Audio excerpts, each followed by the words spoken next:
우리에게 생명의 빛을 날마다 주시는 하나님을 찬양합시다. 할렐루야. 아멘. 또 연말 이르기까지 한 해 동안도 많은 수고를 하시며 또 하나님 나를 위해서 늘 기도하는 우리 성도님들 축복하며 서로 인사합시다. 한 주간 수고 많으셨습니다. 네, 사랑하고 또 축복합니다. 성탄의 계절입니다. 우리 25일이 성탄절, 또 20일이 성탄주일입니다. 그래서 마지막 한 달을 어떻게 보내느냐가 우리에게 새해를 맞이하는 자세도 달라질 것입니다. 특별히 예수님이 누구실까 이런 생각을 많이 하는 믿음의 계절입니다. 성탄절기지요. 예수님을 아는 만큼 예수님을 깊이 알수록 인생의 깊이가 있고 예수님을 닮아갈수록 예수님께서 주시고자 하는 영적인 그 놀라운 복들을 우리가 누릴 수 있습니다. 그래서 여러분, 또 우리 가족, 성도, 우리 모두가 예수님에 대해서 관심을 많이 가졌으면 좋겠어요. 관심을. 네. 그리고 그 예수님처럼 살았으면 좋겠어요.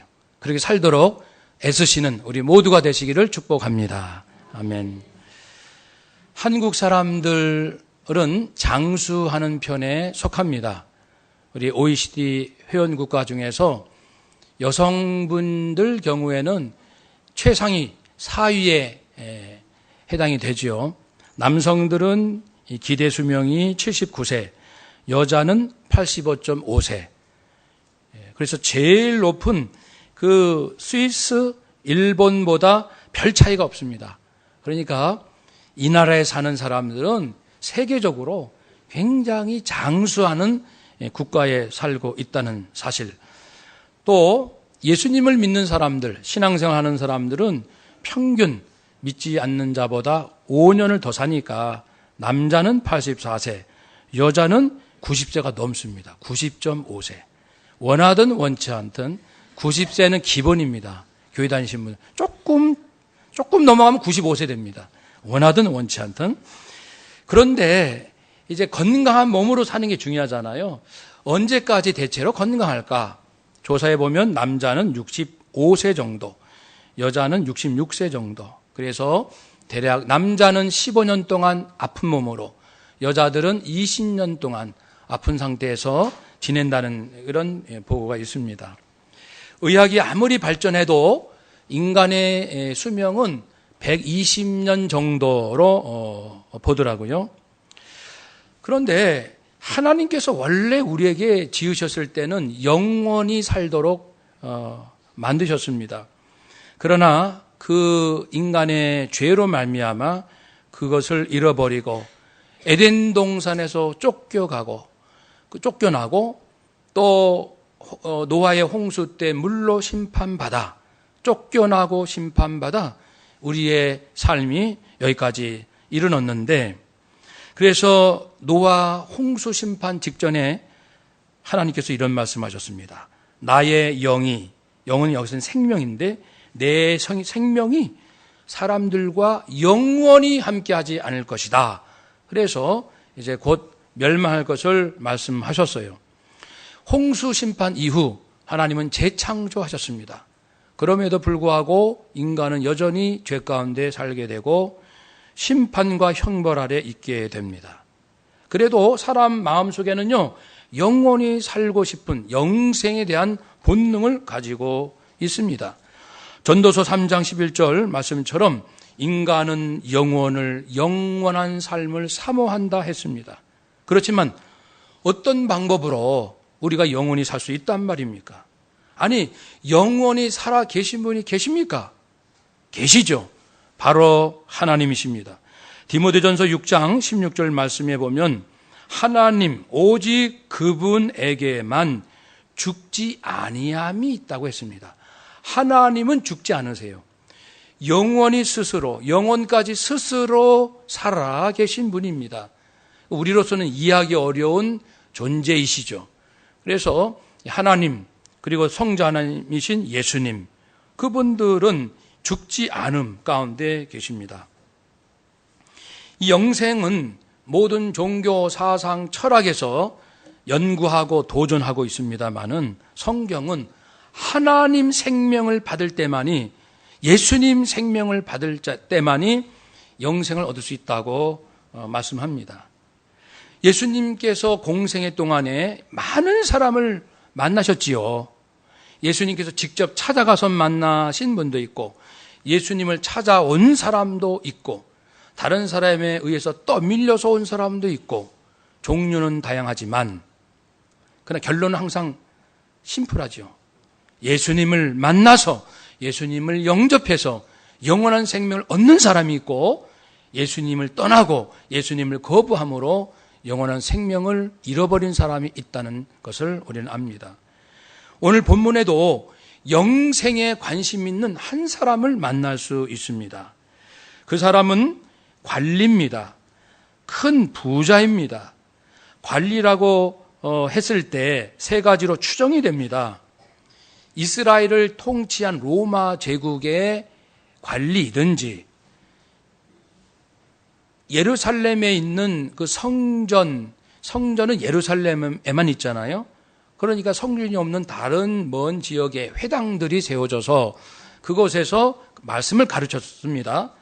그래서 회당을 관리하는 사람이든지, 아니면 우리의 국회에 해당되는 산헤드린의 의원이든지 그렇게 추정합니다. 정확히는 알 수 없어요. 어쨌든 큰 부자입니다. 마가복음에서는 청년이라고 합니다.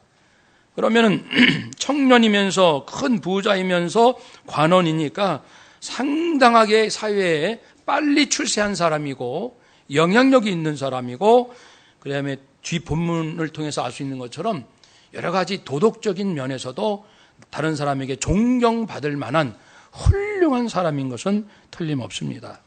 그래도 내가 다른 사람보다는 도덕적으로, 윤리적으로, 율법적으로 부족함이 없는 듯한 삶을 살아도 마음 저 깊은 곳에서는 불안함이 있는 거예요.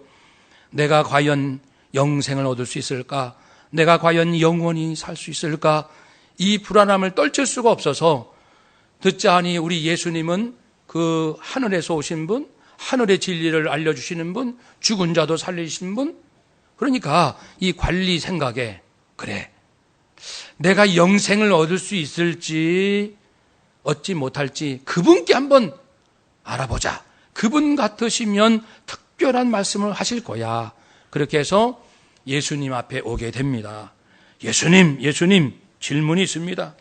예수님은 선한 분이신데 제가 어떻게 하면, 무엇을 어떻게 하면은 영생을 얻을 수 있겠습니까?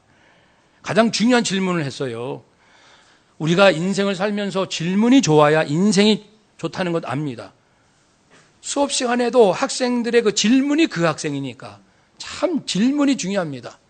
우리는 평생 살면서 무슨 생각, 무슨 호기심, 무슨 질문을 많이 하며 사는지 우리 스스로를 한번 생각해 보면, 그리고 금년 한 해 살면서 내가 주로 무슨 고민을 많이 했던가, 무엇 때문에 내가 고통당하며 화를 많이 냈던가, 무엇 때문에 분노했던가, 그것을 한번 추려보시면 내가 금년에 무슨 목표, 무슨 방향, 무엇에 주로 염두에 두고 내가 살았는지를 알 수 있게 됩니다.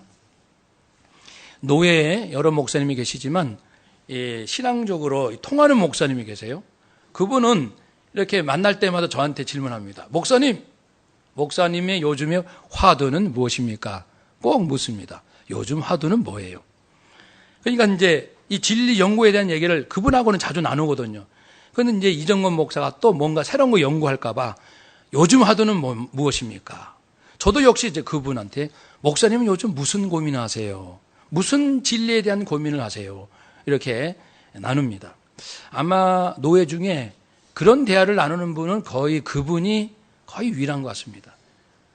여러분, 우리는 무슨 고민을 하고 무슨 생각을 하며 사는지요?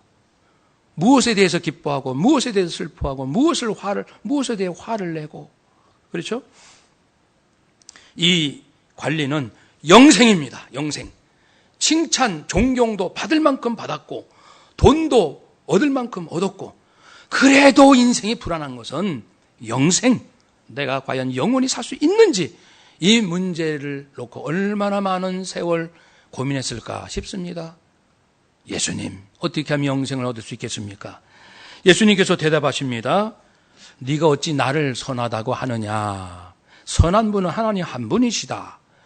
물론 예수님이 성자 하나님이시기 때문에 예수님도 선하시지만 아직 이 관리는 그런 지식까지는 없습니다. 유대인들이 일반적으로 알기로 선한 분은 하나님 한 분이십니다. 그런데 예수님에게 그런 것으로 부르니 어떻게 보면 이제 반문이 될 수 있겠습니다. 너는 나를 하나님으로 인정하지 아니하면서 하나님에게만 붙일 수 있는 말, 어떻게 나에게 선하다고 말하느냐, 그러면서 네가 나를 과연 어떻게 생각하는지 한번 생각해 봐라, 이런 반문도 되겠습니다. 중요한 것은 20절부터죠. 어떻게 하면 영원한 생명을 얻을 수 있겠습니까? 너 계명 알지?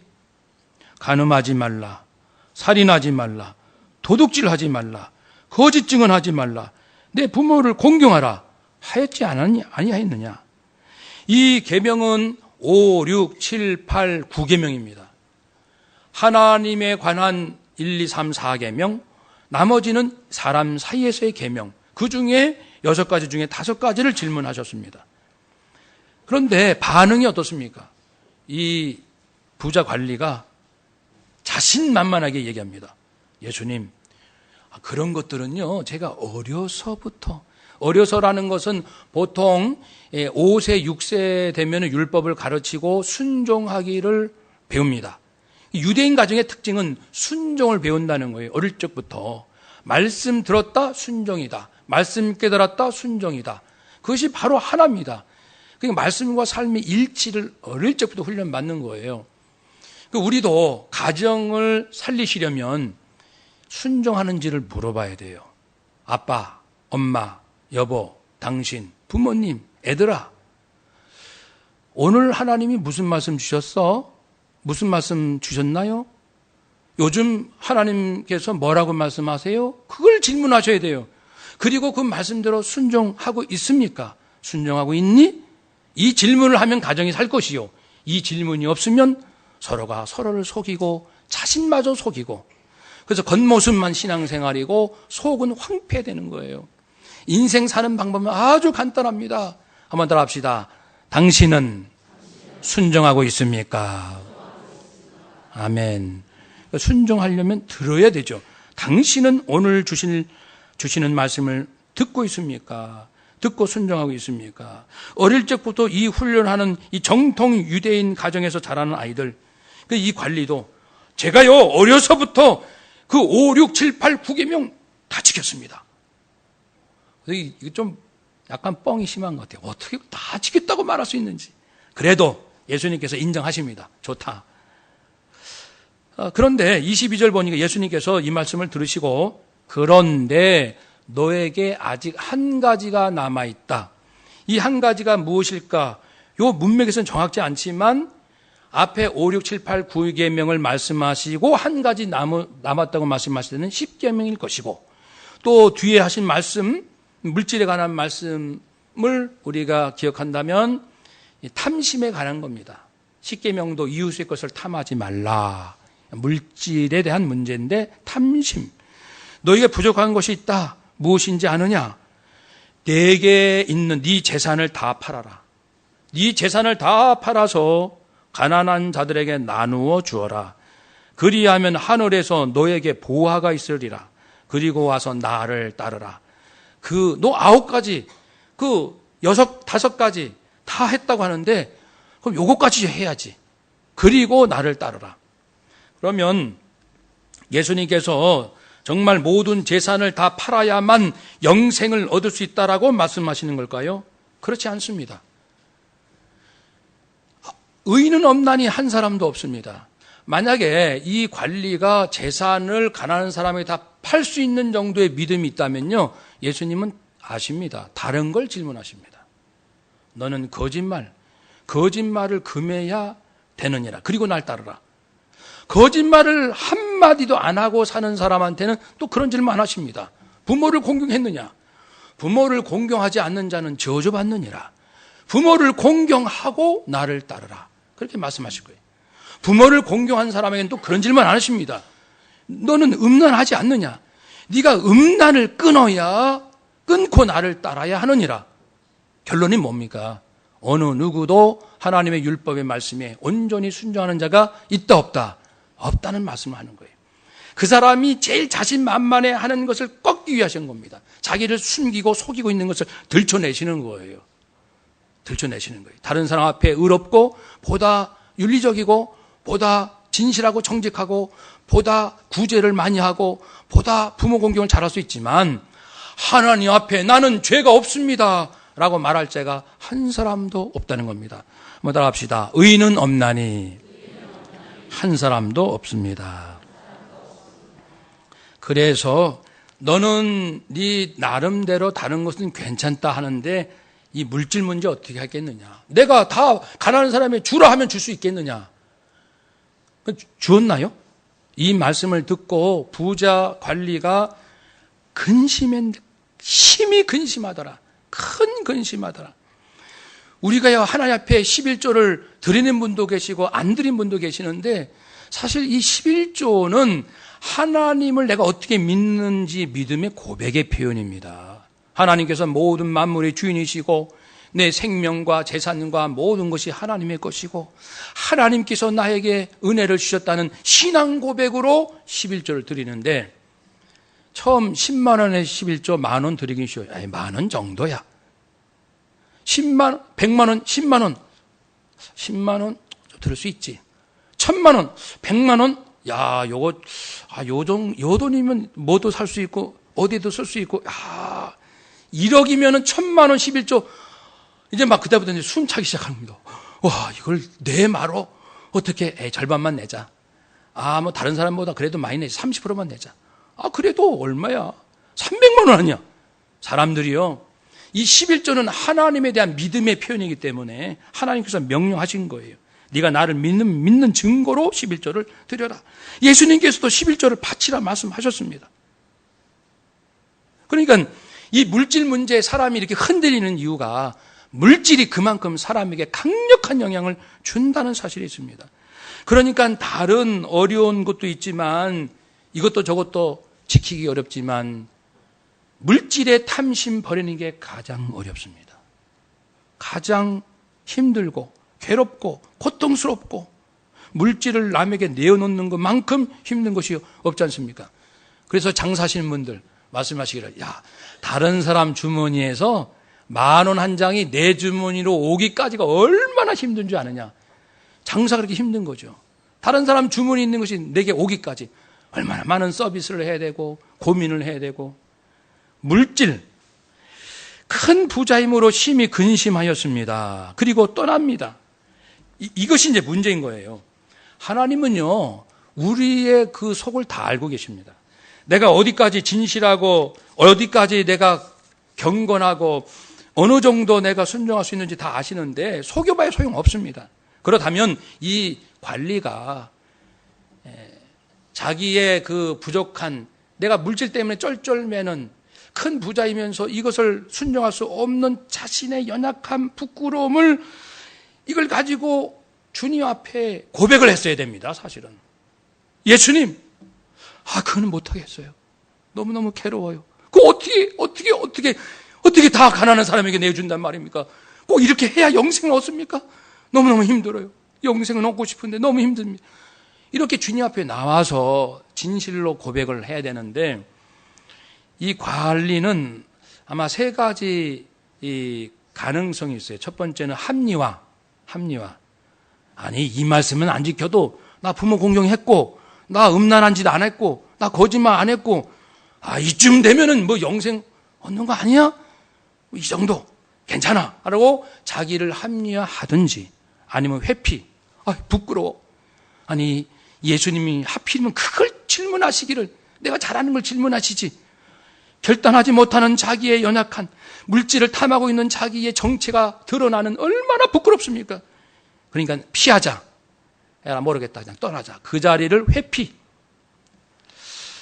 본문에서는 이제 떠난다는 말씀은 없지만은 이 내용이 같이 나오는 마태복음, 마가복음에 보면은 근심하고 가니라 그런 말씀이 나옵니다. 떠납니다.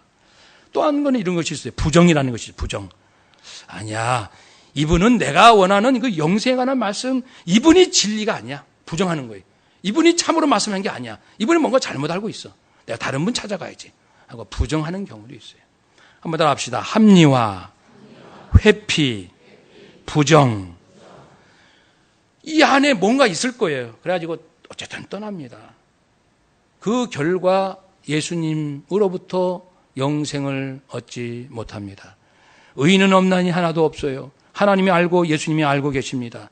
그래서 예수께서 오셔서 우리의 그 연약한 허물과 죄, 이 죄값 이것을 대신 해결하시기 위하여 예수님이 오셨고 나 대신 내 죄값을 대신 받아 저주받으신 거예요. 그래서 그러니까 예수님께서 내 죄값을 대신 받아 죽으신 이 일 외에는 방법이 없습니다.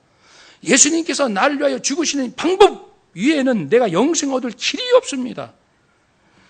그러면 우리가 하나님 앞에 올바르게 살지 못한 죄가 많은 이 모습 여전히 있는데 어떻게 합니까? 주님 앞에 나오라는 거예요. 말씀드렸듯이 나 연약함과 죄악됨을 깨닫고 주님 앞에 정직하게 고백하고 합리화도 말고 회피하지도 말고 부정하지도 말고 예수님 제가 죄인입니다.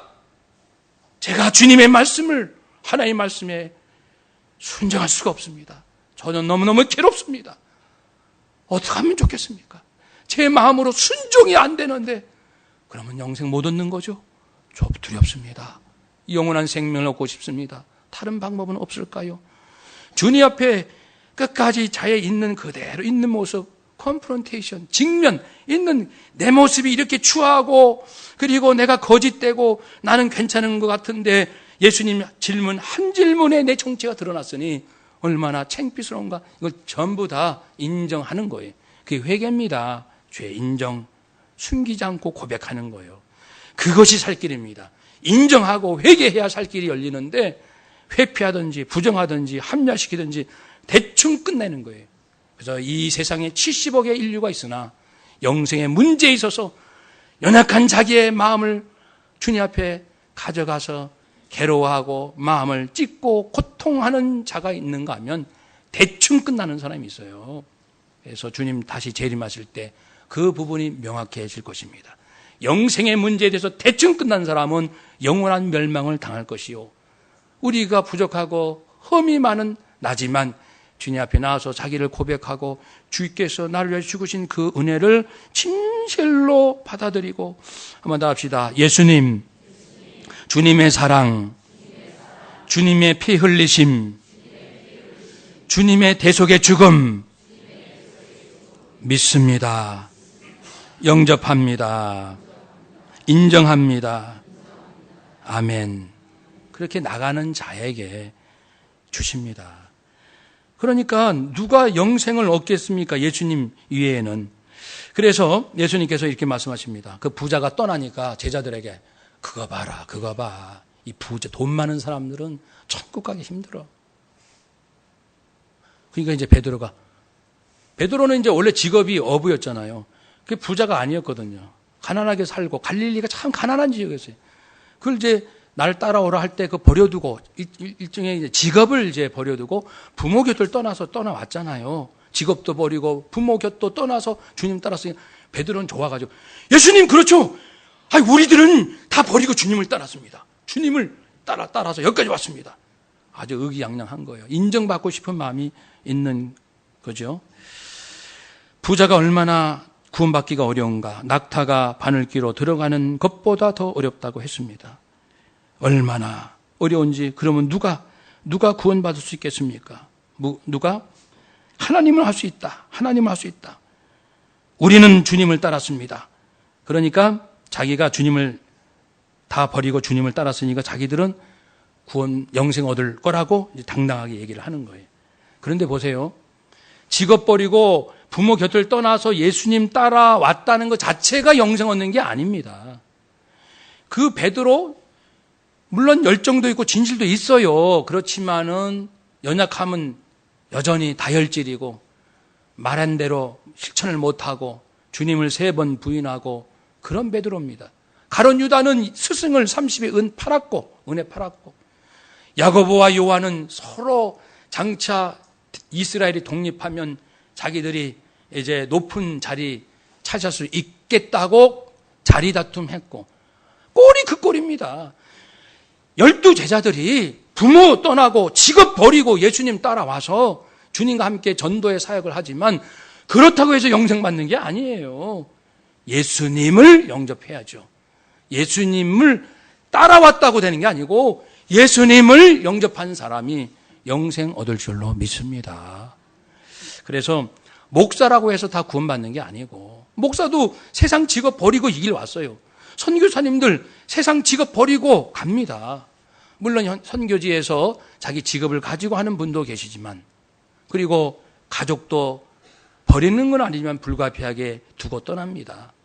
그래서 우리 교회 파송된 선교사님도 부득이 가니까 모셔야 할 어머니 모시지 못하고 갈 때 얼마나 마음이 아프겠어요. 제가 있었던 이천동 부목사로 있을 때 거기서도 항공 선교사는 그 안중훈 선교사님 장남이에요. 장남. 한국 풍토에서 장남은 부모를 책임지는 모신다 이런 게 있잖아요.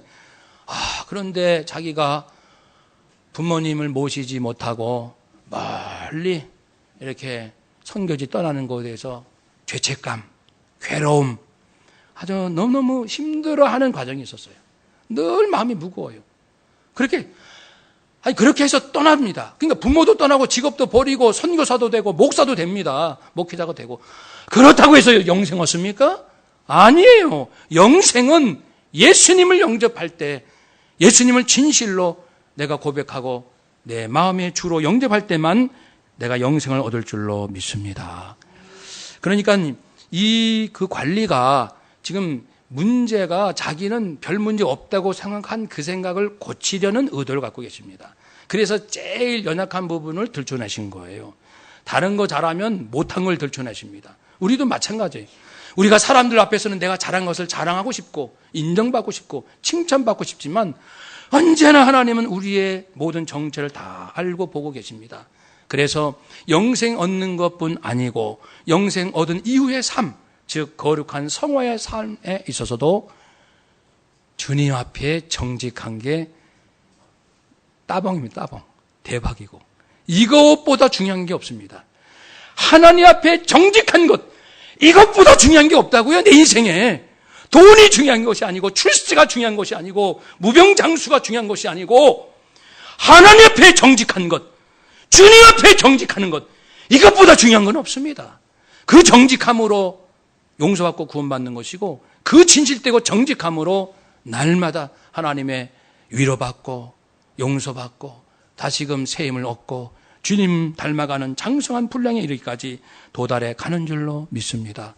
한번 더 합시다. 하나님, 남은 인생 하나님 앞에 정직할 수 있게 하옵소서. 아멘. 그래서 이제 우리가 믿음으로, 정직한 믿음으로 영생 얻고 성화의 길을 갑니다. 이렇게 주님을 따르는 길로 가게 되면은 일단 버리는 게 있잖아요. 부모 곁을 떠난다, 직업을 내려놓고 한 달에 연봉이 2천, 3천, 4천, 5천, 1억 되는, 제가 아는 분도 은행 지점장 연봉이 1억이 넘어요. 근데 내 인생 이제 하나님의 부르심이 그렇게도 올 수도 있지요. 자기가 생각할 때 직장을 통해서도 물론 하나님의 나라를 이루죠. 그런 삶도 좋지만 남은 인생은 내가 하나님을 위하여 천적으로 살리라. 그렇게 해서 지점장 그만두고 중간에 그만두고 이제 선교사로 떠난 분도 계세요. 그러면 1억의 연봉이 하루아침에 2천만 원이 됩니다. 연봉 2천도 안 될 수 있어. 선교사님들이 얼마나 바로 밑바닥 생활로 내려갑니다. 풍족한 삶에서 가장 밑바닥으로 떨어집니다.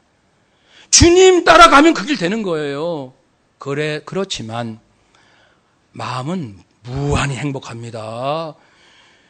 주님 말씀 묵상하고 주님 말씀 전하고 어려운 사람과 친구가 되어지고 주님과 같이 그 삶을 같이 내가 경험하는 영적인 기쁨과 풍족함과 이 만족함은 그전하고는 또 비교가 안 돼요. 그런 걸 또 주십니다. 부모를 불가피하게 떠나서 외로운 인생을 살지라도 주님 때문에 말입니다. 그곳에 가면 또 믿음의 친구들, 성도님들을 만나서 믿음의 가족들이 또 만나게 되는 거예요. 주님을 위해서 뭔가 이런 것 같지만 하나님은 더 영적으로 또 심령적으로 더 풍성하고 진정한 기쁨과 감사와 만족과 안정감을 누리는 그 길로 갑니다. 그전보다 경제적으로는 좀 어렵게 살지 몰라도 그런 놀라운 복들이 있습니다. 현세 여러 배를 받고 내세 영생을 받지 못할 자가 없느니라. 하나님의 나라를 위해서 포기할 때는 포기해야 되고 버릴 것은 버려야 되고 주님을 위해서 말입니다. 주님을 위해서. 우리도 이 성탄 계절에 많이 생각해 봅시다. 나는 주님을 위해서 버려야 할 것이 있는데 아직 내 탐심으로 집착하고 있는 것은 없는지, 그것이 무엇이 되었든 지식이 되었든 일터가 되었든 돈이 되었든 사람이 되었든, 그래서 성탄의 계절에 계속해서 예수님도 하나님의 음성을 날마다 듣고 하나님이 기뻐하신 길로 끝까지 가셨듯이 우리도 날마다 하나님의 음성을 듣고 내가 누구인지 컨프런테이션, 직면하고 정직하게 내 모습을 깨닫고 주님, 제가 이것을 이렇게 해야 되는데 아직 이렇게 하고 못하고 있습니다. 저를 불쌍히 여겨 주옵소서. 그래서 하나씩 깨닫고 고쳐나가는 것, 버릴 것 버리고 포기할 것 포기하고 새롭게 결단할 것 결단하고, 그런 인생을 이제 살아갈 때 그것이 행복이고 그것이 만족이고 그것이 안정이에요. 그것이 안정. 진짜 안정은 나는 주님 말씀대로 살고 있어요. 나는 주님께 순종하고 있어요. 그 믿음을 가진 분들, 그렇게 노력하는 분들이 인생에 가장 든든합니다. 두려움이 없습니다. 부디 진실된 믿음으로 영생 얻으시고 또 남은 삶, 이 세상 그 어떤 것도 두렵지 않고 어떤 것도 부럽지 않는 그러한 예수님으로 풍성할 수 있는 저와 여러분 되시기를 주의 이름으로 축복합니다. 아멘. 기도하겠습니다.